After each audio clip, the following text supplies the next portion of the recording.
Gerbiama pirmininkė, kolegos, šiuo metu su nedraugiškomis rytų valstybėmis besiribojančios šalis narės ir pati ES yra intensyviai išbandoma.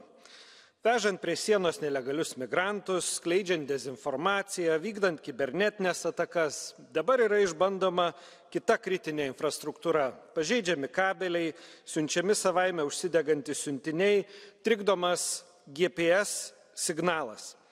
Tuo bandoma patikrinti mūsų tarnybų pasirengimą ir darbą, šalių reakcijas ir atsaką, visuomenių reakcijas ir atsparumą. Ir tik nuo ES reakcijos priklausys, kaip toli ar toliau bus einama. Todėl ES privalo labai rimtai reaguoti į šiuos priešiškų valstybių bandymus destabilizuoti šalių kritinę infrastruktūrą ir visuomenės.